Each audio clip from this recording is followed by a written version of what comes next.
जब हरी माया से आंख मिलाओगे ना, इतने में तो तुम्हारा होश उड़ा देंगे। देख लो, भगवान कह रहे मत देखो उधर।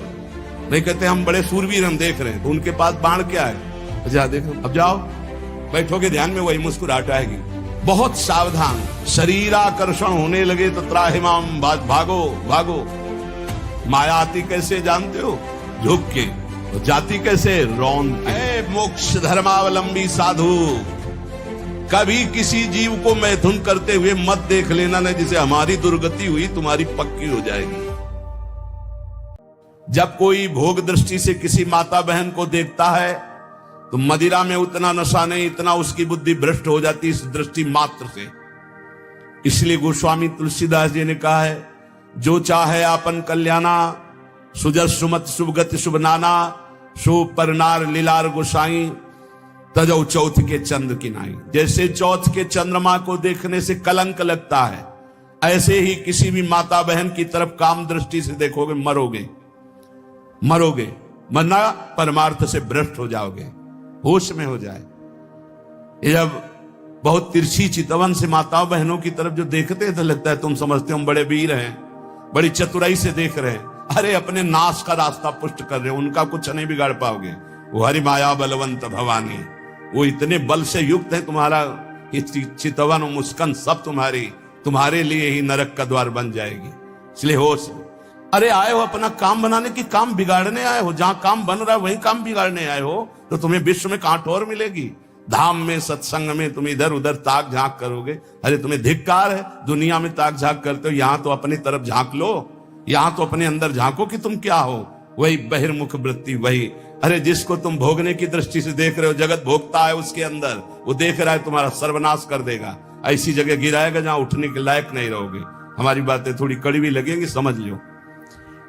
हमसे हजारों गलतियां हुई, हजारों गलतियां हो सकती, लेकिन कहां हुई ये तो ध्यान रखो।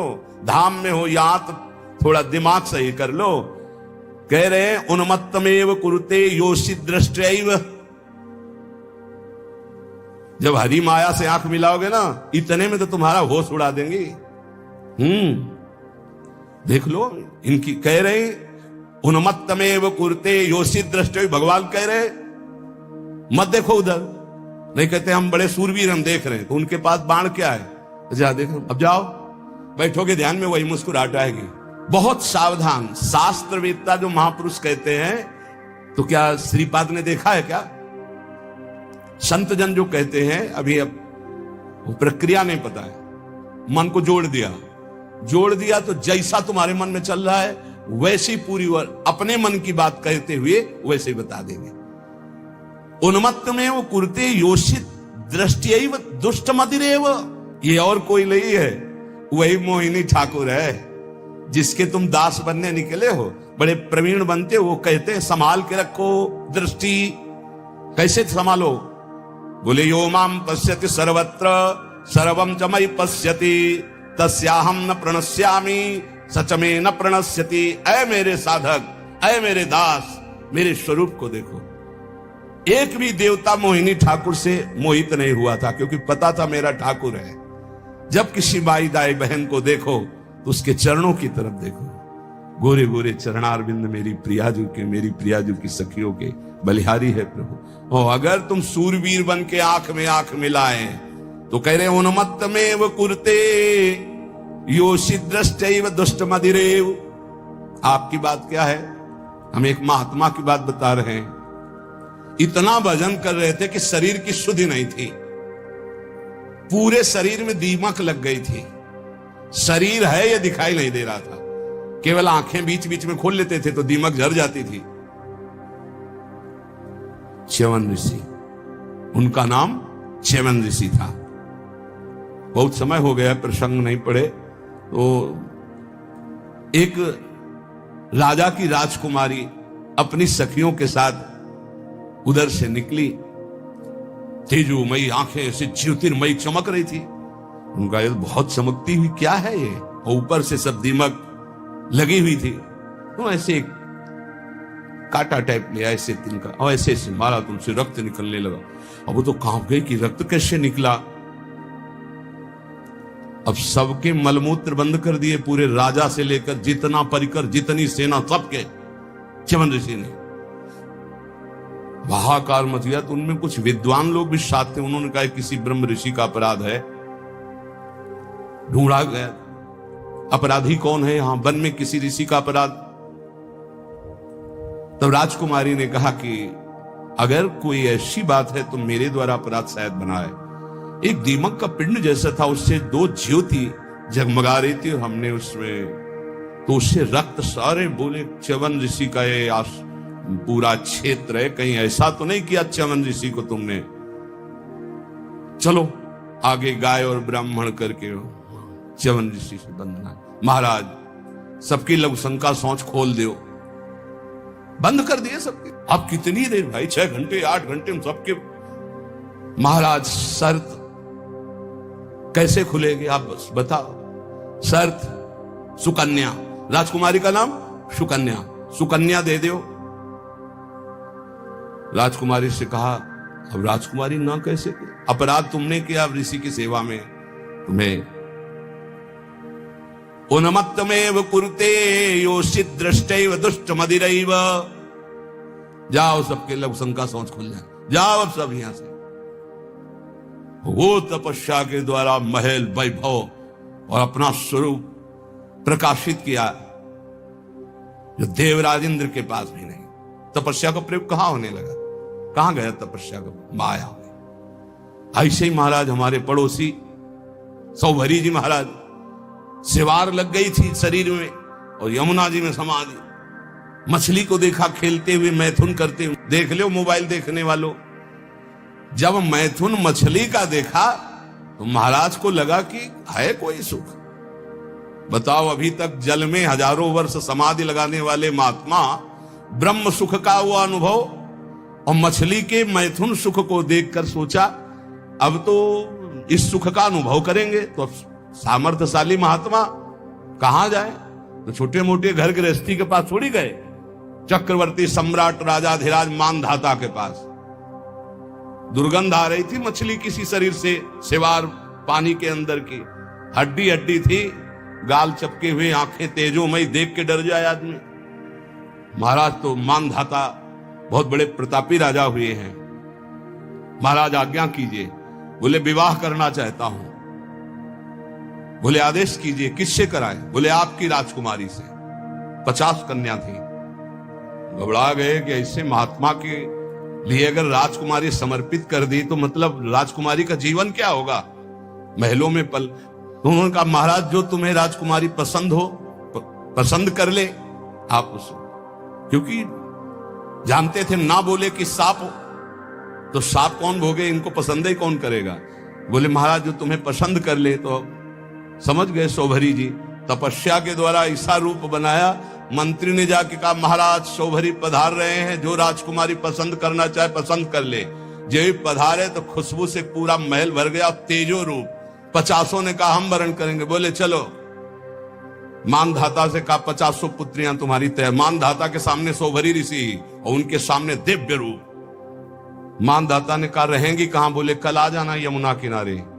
ऐसे अमरावती नगर से भी श्रेष्ठ पुरी की रचना की, सेवा खाती घोड़ा रत्न वैभव सब। फिर 50 से 500 हो गए धीरे धीरे। तो जब बैठे थे और अगल बगल छोरी छोरा खेल रहे थे, तब उनको ध्यान आया इन्हीं से बचने के लिए तो यमुना में समाधि लेते थे। तब उन्होंने एक श्लोक गायन किया, संगम त्यजेत मिथुन व्रतिनाम मुमुक्षु सर्वात्मना न विसजेत बहिरेन्द्रियाणि एक चरण रहश्चित्त मनंत से युंजीत तद व्रतिषु साधिषु चेत प्रसंगः। ऐ मोक्ष धर्मावलंबी साधु, कभी किसी जीव को मैथुन करते हुए मत देख लेना ना, जिसे हमारी दुर्गति हुई तुम्हारी पक्की हो जाएगी। मोबाइल वाले, क्योंकि ऐसे थोड़े जल्दी सहसा दृष्टि नहीं जाएगी, पर मोबाइल में एकांत में चली जाएगी, सिटकिनी बंद। बोले क्या? बोले हमारा एकांत भजन का समय है। अब सर्च करके जो देख रहे हैं तो वो तुम्हारा सर्वनाश कर देगा। मछली की क्रीड़ा से मेरी ये दुर्गति हो गई। बोले तुम्हारी क्या होगी? इसलिए संगम त्यजेत मिथुनम व्रतिनाम मुमुक्षु, जो मैथुन धर्म से युक्त प्राणी, इनका संग त्याग दो, इनका दृश्य मत देखो, इनका संभाषण मत सुनो।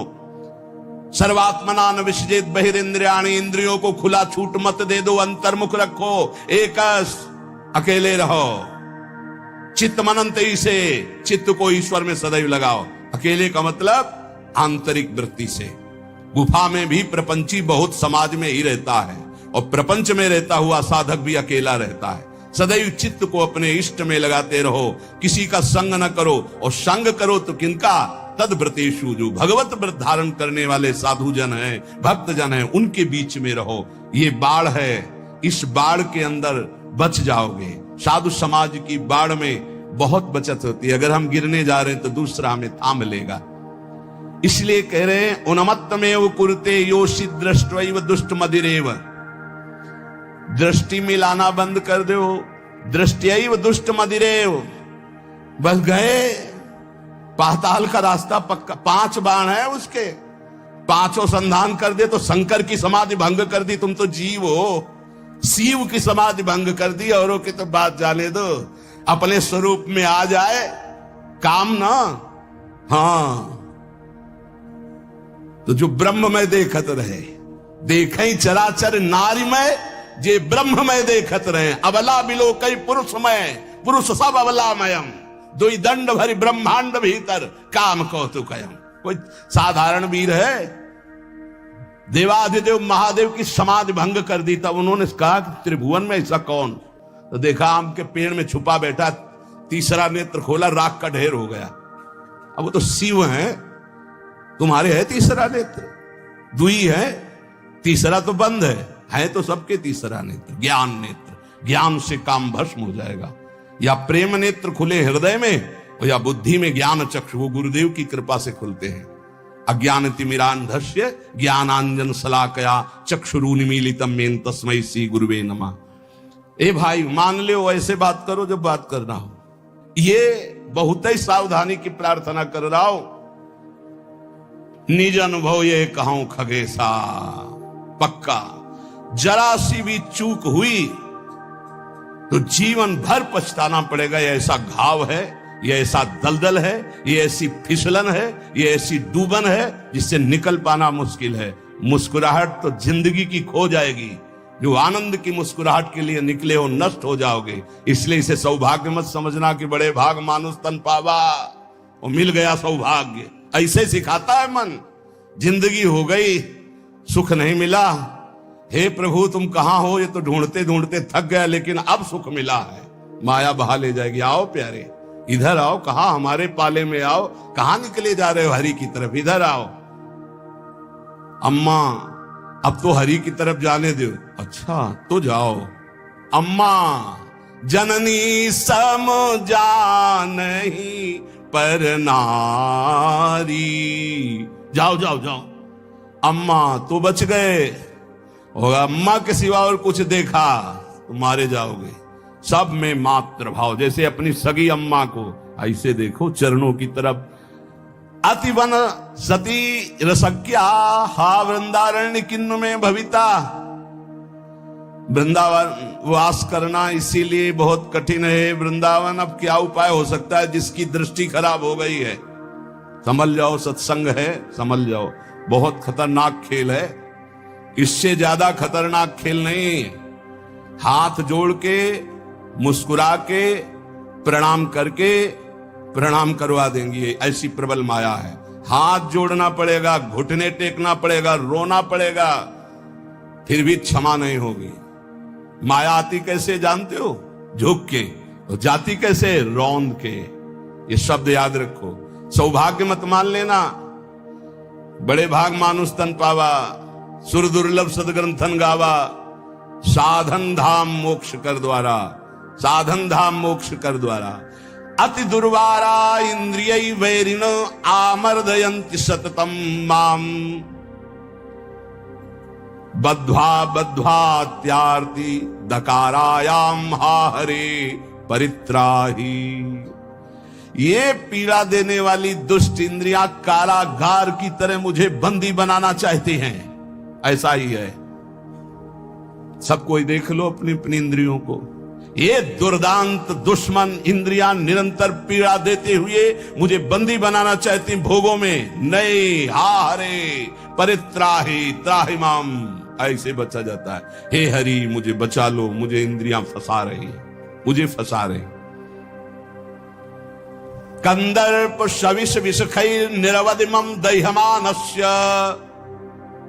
शिकारी वीणा वादन करता है हरिण पहले बुलाने को, इतना मधुर वीणा वादन साधु बन के बजाता है। हिरण बेचारे नजदीक आ जाते हैं, पास में ही धनुष बाण मारा खींच के, वही ढेर हो गया। कंदर्प शविष विषखैर, ये शरीर है वीणा का, कामदेव की वीणा वादन का शरीर का आकर्षण करके, और निरवधिमं दह्यमानस्य विषखैर, काम बाण का संधान किया, ढेर कर दिया। बड़े बड़ों को इतिहास साक्षी है, इसलिए पहले वीणा वादन से ही बचे। शरीराकर्षण होने लगे तो त्राहिमाम, भागो भागो।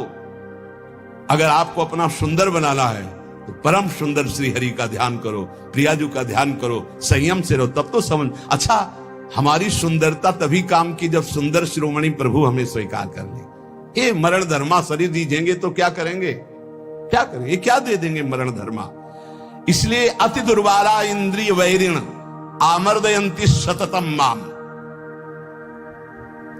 गौर से देखो तो प्रभु दिखाई देने चाहिए, अन्यथा कुछ नहीं है इनमें। कौन सा सुंदर रूप है, कहां सुंदरता है, कहां सुंदरता रह गई है। उन्मत्त में वो कुरते योषित दृष्टि दुष्ट मदेरे, जो हमारा शास्त्र कहता है उसको ध्यान दो। कभी किसी भी माता बहन से बात करनी हो तो चरणों में देखे। देखो भगवान तो सर्वत्र विराजमान है।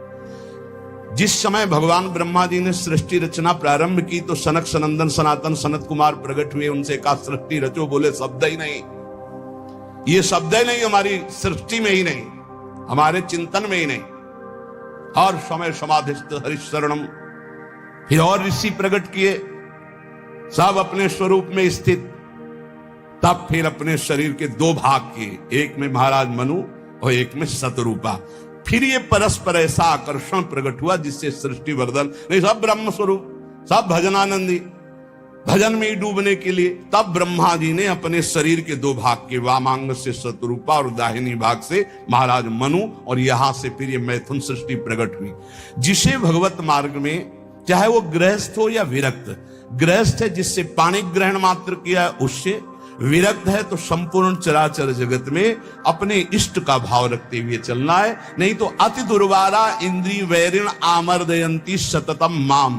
देखो, जब अच्छा साधक कहीं गड़बड़ हो जाता है तो वो अपने जीवन को ही नष्ट कर देता है। ये अपने वृंदावन की बात है कि दरपानी घाट की तरफ कोई साधक एकांतवास करता। अभी हमसे कल प्रश्न हुआ कि नए साधक को एकांतवास करना चाहिए या सत्संग साधु समागम। तो हम कहा नए साधक को सत्संग साधु समागम करते हुए थोड़ा समय एकांतवास करना चाहिए। जैसे आप आ रहे तो घंटे, 2-4 घंटे, 6 घंटे आपका एकांत में कमरे में भी, और हर समय आप घेरे के अंतर्गत हो। अकेले रहने में, वो भी साधक को साधन में एकांतवास बहुत सावधानी का करना है। मोबाइल तो बहुत ही घातक है, बहुत ही सहायक है।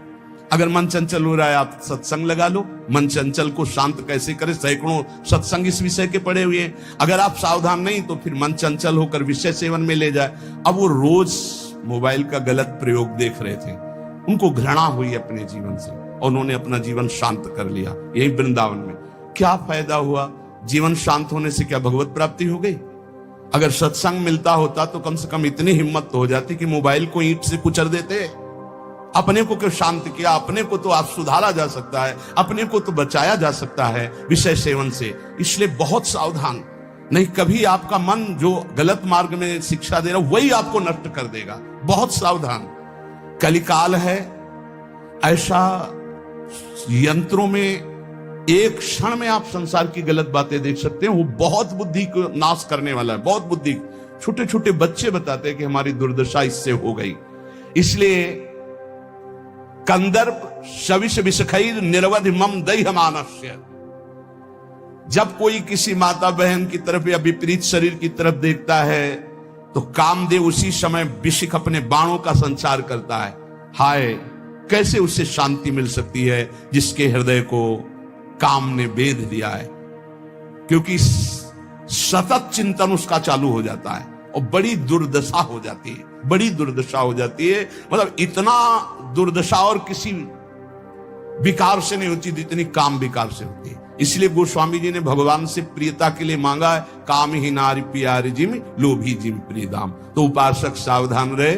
आज सत्संग में श्रीपाद प्रबोधानंद जी ने खास तौर से वृंदावन की बात बताई। यहाँ ये नित्या निर्विकारा निर्वधिगुणाहा प्रपंच से ऊपर उठा हुआ महापुरुष निष्प्रपंचाहा समस्त दोषों से रहित भगवत अनुराग से युक्त होकर प्रिया प्रीतम की दिव्य केली को देखता है। यहाँ कैसा भी दुष्ट स्वभाव का आ जाए उसे भगवत प्रेम मिलता है। पर उपासक को यहाँ रहते हुए ये सावधानी करनी कि वर्तमान में कभी हमारा कोई विपरीत संयोग शरीरों का आकर्षण हमें नष्ट न कर दे, क्योंकि प्रिया प्रीतम की महान प्रेम भूमि है।